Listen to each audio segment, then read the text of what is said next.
dipersembahkan oleh Luwak White Coffee.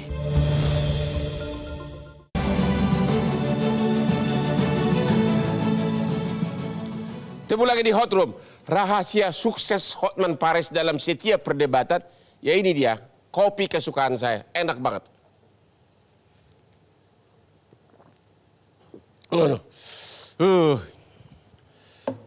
Dr. Richard Lee, coba apalagi yang Anda mau utarakan di sini tentang praktek-praktek keanehan dalam dunia kosmetika dan skincare ini selain yang sudah Anda utarakan? Apalagi?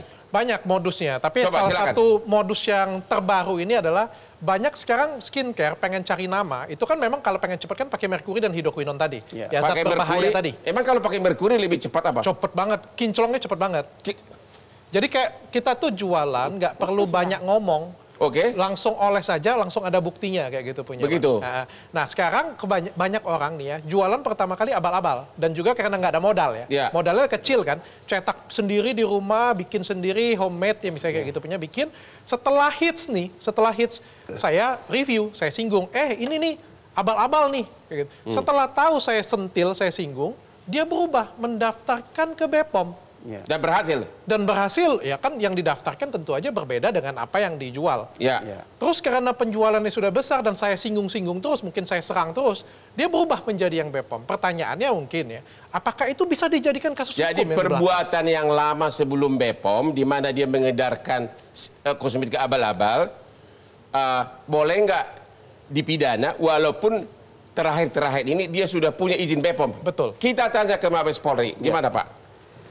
Kita harus jeli melihat apa yang dicontohkan oleh Dr. Richard Lee. Ya. Tadi beliau menyampaikan ada peristiwa yang lalu. Tidak ada izin dari Badan POM. Artinya tindak pidana sudah terjadi? Sudah terjadi. Oke. Tinggal bagaimana kita membuktikan apakah produk yang tidak ada izin Badan POM-nya tadi masih tersisa dan diedarkan. Kalau ini sudah tidak ada semua karena ini masa lampau, memang agak sulit, sedikit sulit membuktikannya. Tidak ada barang bukti. Tetapi kalau di satu sisi setelah ada izin edar dari Badan POM, kemudian diedarkan, kemudian kandungannya juga masih sesuai, maka tidak bisa berbuat apa-apa. Kalau gitu enak banget dong. Kalau saya jualan, pakai yang abal-abal dulu, karena lemahnya pengawasan di Indonesia, setelah hits, saya ganti yang BPOM, Pak. Nama saya sudah ada. Nah, sekarang produk yang lama dengan yang baru, apakah sama persis? Kalau sama persis, tapi saya nggak yakin. Pasti berbeda, Pak. Pasti berbeda. Yang sebelumnya dengan yang sekarang pasti berbeda. Yang sekarang pasti lebih bagus dan sesuai dengan standar yang digariskan oleh Badan POM. Atau kita ngambil contoh kasus saja, Pak ya. Yang TikToker tadi, Bang. TikToker tadi itu jual obat slimming. Ini nggak BPOM. Sudah jual 1 juta produk, banyak banget. Sekarang nggak ada apa-apa nih, ditangkap kagak. Kalau itu hal yang berbeda. Kalau itu justru bisa karena tidak ada izin Badan POM. Karena korbannya ada kan, kan 1 juta tadi ya. Itu kemana gitu kan? Itu kemana? Udah dipakai sama nona-nona cantik. Sama. Mudah-mudahan aspri saya nggak ada yang pakai. Nanti diuji, yang dipakai itu diuji klinis, itu menimbulkan. Yang jelas dia sudah melanggar ketentuan tidak minta izin. Nah kan pengawasan kita lewat izinnya itu kan, izin edar. Nggak, pertanyaannya kan, yang ditanyakan beliau, kalau sekarang baru disidik, sesudah dia punya izin BPOM, yang lama-lama itu masih ada nggak? Buktinya apa gitu kan?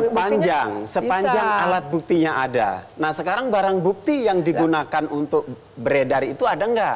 Ini kan salah satu untuk kita uji di Badan POM atau di Puslapor. Bahwa kandungannya ini melebihi. Kalau alat bukti produk lama sama bukti dia mengedarkan masih ada, bisa dipidana. Pasti bisa itu. Pertanyaan berikutnya, bagaimana kalau dia sudah punya izin BPOM? Ada. Tapi ternyata kandungan yang dipasarkan berbeda dengan yang dikasih izin oleh BPOM. Itu tindak pidana bukan? Itu 196. Apa yang 196? Barang siapa memproduksi dan mengedarkan sediaan farmasi yang tidak sesuai dengan standar, itu dipidana 10 tahun. Waduh, kalau itu, kenapa Mabes tidak bergerak? Itu pasti ada ribuan yang begitu. Sudah bergerak. Baru 15 kasus. Ini yang sudah maju. Proses penyelidikan juga sedang berjalan. Seperti yang disampaikan oleh Dr. Richard Lee, informasi itu coba kita tangkap. Habis ini kita respon apa yang disampaikan beliau. Oke, jadi masyarakat yang tertipu sesudah akibat abal-abal atau tidak sesuai kandungan, ngadunya kemana? Apakah ke JLKI langsung ke BPOM atau ke Mabes Polri? Ke mana nih? Ke Mabes Polri monggo silahkan. Ke polisi. Ke Polda juga boleh. Ke Polda, ke Polres monggo Ke BPOM silahkan. juga boleh. Ke Badan POM juga silahkan. YLKI peranannya apa? Ya, kalau YLKI peranannya adalah ketika ada konsumen yang mengadukan ke YLKI ini adalah kasusnya adalah pidana, maka kami bukan menjadi kewenangannya tetapi membantu konsumen. Hanya perpanjangan tangan. Betul, karena ini pidana. Kemudian kami juga menyampaikan kepada Badan Pengawasan Badan Makanan kalau produk itu adalah tidak ada izin edarnya, gitu Bang. Oke. Jadi YLKI di sini adalah perannya adalah sebagai membantu, ya, membantu pemerintah dalam melakukan suatu pengawasan tadi. Ya. Kemudian yang lebih banyak yang kita lakukan adalah melakukan suatu edukasi kepada masyarakat konsumen. Nah, Terima kasih. perlu kami sampaikan silakan. satu bahwa ada Badan Perlindungan Konsumen Nasional sebenarnya yang punya peran besar di dalam memberikan suatu perlindungan kepada konsumen. Kalau YLKI ini adalah sebagai lembaga swadaya perlindungan konsumen, Oke. Bang. Menurut YLKI, kalian kan mewakili suara hati Betul. konsumen. Menurut Anda, BPOM itu udah termasuk lalai nggak begitu banyak produk di e-commerce yang beredar tanpa izin? Ya. Lalai atau tidak BPOM? Sangat, karena Sangat lalai BPOM. Sangat karena kan harusnya melakukan suatu pengawasan tetapi tidak melakukan pengawasan secara Terima kasih. Richard Lee. Saya mau protes, Bang. Hah? Saya mau protes. Kok protes? Bang Cahyadi Ya. dan BPOM juga ya. Ini pengalaman nyata ya. Ya. Mohon maaf kalau saya salah ya. Ya. Saya sering banget melaporkan skincare abal-abal, Bang. Udah berapa kali? Keliling, bukan berapa kali, tapi keliling. Karena ini kan ada kasus hukum dengan saya, Ya. tentu saya harus melakukan pembelaan diri saya. Tadinya saya cuma review, tapi karena ini jadi kasus hukum, saya mau melaporkan. Ya. Tapi saya ngamen keliling, saya ditolak. Ya. Ya. Saya ke Mabes ditolak. Saya ke Polda Metro ditolak. Ya. Ya. Saya ke BPOM tuh lihat polosan kayak gini ibunya. Terus BPOM bilang apa?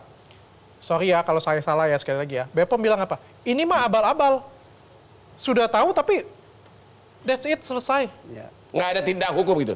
Ini saya laporkan ke BPOM. Ya. Produk yang bermasalah dengan saya laporkan ke BPOM 29 Mei 2020. Laporannya 29 Mei. Dan janji akan ditindaklanjuti. Sampai sekarang Nggak, tidak. BPOM di bagian apa? Dia dengar ini BPOM nih. Saya bacakan aja kesimpulannya tanpa merek. Oke. Diperoleh informasi produk kosmetik yang mengandung bahan berbahaya, hidroquinone, merek X dan merek Y, tanpa izin edar atau tanpa izin edar kemasan pot. Oh, ini ada surat dari BPOM mengatakan bahwa memang itu produk sudah melanggar ketentuan. Yes, ini kesimpulannya sudah ada. Tapi tidak ada tindakan hukum Sampai sekarang. sampai sekarang. Paling tidak sampai sekarang saya tidak mendengar rilisnya ya. Nama jabatannya apa tuh? Coba ya tanda tangan surat ini. Kepala Bidang Pemeriksaan Balai Besar POM di Palembang. Kepala Bidang Pemeriksaan Balai POM di Palembang. di Palembang. Hei, di mana kau? Ini ada surat dari Dr. Richard Lee. Ternyata Anda sudah mengatakan bahwa itu produk melanggar ketentuan, kok belum ada tindak lanjut? Dan yang paling mengerikan itu Bang, ketika saya bermasalah hukum seperti kemarin, Ya. BPOM ya cenderung diam, tidak memberikan statement apapun. Padahal produk ini sudah saya laporkan.